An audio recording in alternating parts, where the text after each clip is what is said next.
Hi, I'm Kurt Hanks. I think the best way to explain the following video is just to dive right in. The person in front of you is John Dehlin, the kind of the center guy in the whole Mormon transition out of their religion movement. And he's sedated. And you may wonder, why is John Dehlin sedated? And that's what I'm going to get into. John has been having a problem. He can't say the word Mormon or Mormonism or any connection like that. He mumbles it. He goes, stutter, and he'll do it in a high squeaky voice, and it's kind of damaging his whole occupation and his whole thrust of his mission and purpose in life is this inability. He's had therapy about it. They thought it was psychological, but they think it actually has to do with his brain. So he's done two things. He has the problem with saying Mormon or Mormonism or any variation of it, and he hired me to be his brain surgeon, and people are in shock. I'm into doing new things and trying new adventures and new occupations. Why not be a neurosurgeon? I've been at other things, so we're going to do John's surgery today, and you get to watch. Biggest problem we had is getting him ready to do the surgery. He had to have his special Crazy Kitty PJ. They're beautiful. It's kind of a long, nice shirt. It really isn't even pajamas, but he had to have it on, and that was a struggle. And he had to keep his hat on. His hat's super glued to his head, so we couldn't take it off. But I can still do the surgery with his hat on and his Crazy Kitty PJs. Now the P is for protective. So the Crazy Kitty protective pajamas. John wears this every night, and he's trying to do a little business out of his basement of selling these to Mormons in transition, because they had those garments for years and years and got used to them, and they need some kind of clothing to wear under everything. And he thinks these PJs will do just the trick. These protective PJs. Now, they do have a color restriction where the garments are always white. Their Crazy Kitty pajamas, protective pajamas, are always pussy pink. I think John is out. Let's listen very carefully. Well, he's under. It helped to finally put him out with a mallet. We had a wooden mallet around here, and they just whack him, and he went out finally. Man, that was trouble getting him under. We also have a backup system. We're sticking this soda straw up his nose and putting, we think it's chloroform. I think it is. And put him really under. Okay, we have to put a line that I got to follow on his head. Do it very carefully. And now we got this device. This is technology at its cutting edge. It's the Australian technology called the skull cutaroo, and it's what I'm going to use to cut into his head. So here we are.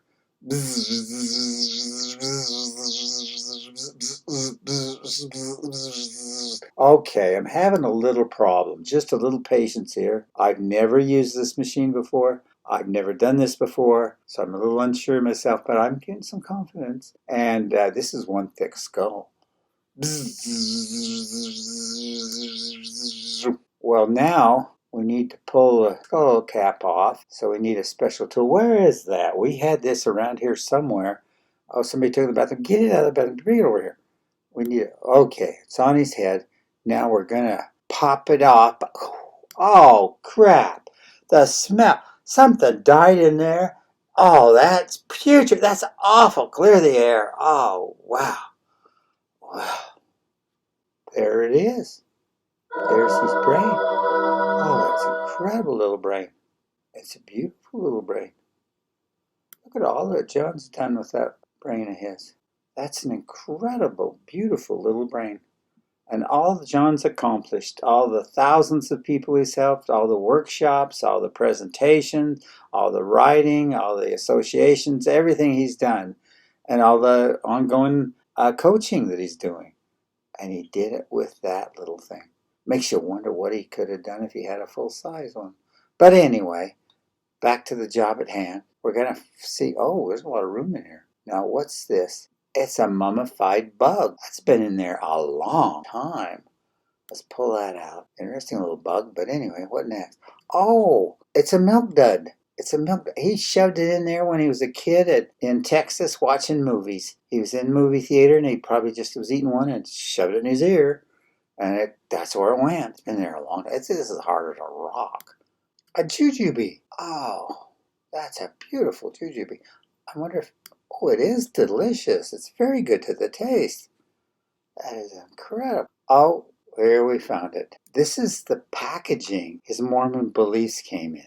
Now, his beliefs are gone. They exed him and did everything, and he keeps wandering out, and I think they're all gone. But the packaging that those beliefs came in is still there. It's stuffed in here. We're going to get it all out. Boy, there's a lot of room in here now. But that's very important to get rid of all that packaging. Previously, our Mormon beliefs colored our perception. But now, even after years and years away from the church, where'd I get a ways? Sorry for the misspelling. I can only do surgery. I can't spell right. I have dyslexia. Anyway, the packaging of those beliefs came in still lingers around and can still taint our awareness. For example, church is gone. I mean, you don't buy into it anymore, but you got the attitude that everything's black and white. So you carry that around, and so God isn't around, so he isn't around anywhere. And you go into atheism and whatever.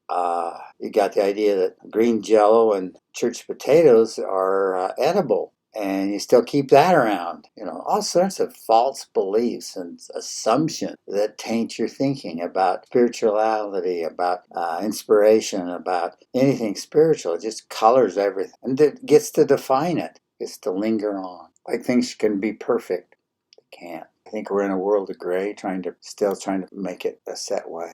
Let's get the skull back on his head, and I think it's been a success. I think we'll try. Boop, there it is. We got to put a little makeup on him, cover those little slits in his head. But this will look good as new in just a minute. Okay. John's not waking up. It may be a few days. So I have a backup plan, and I think it's going to work. I think it's going to work just fine. Paint eyes on it, put some eyeball. I got some eyeball decals on his head. He's still asleep. Listen. Yeah, he's still asleep. If you could just, it's gonna take a couple of you to hold him up, walk him around, and just, be ventriloquists and mumble things, and be sure you clearly state the words Mormon and Mormonism in all your mumbling. And you walk John around, and it'll be normal. Everybody will just think everything's fine. Anyway, when John wakes up, just comfort him. Be careful, stand away, because he'll wave his arms and going, "What the hell just happened?" He'll do that kind of thing, but his arms, John's a big guy, he can knock you down. And then just comfort him, give him a hug, and go on. But I wouldn't show him this video for maybe a couple of weeks. And when you show it to him, I would have him constrained in some way.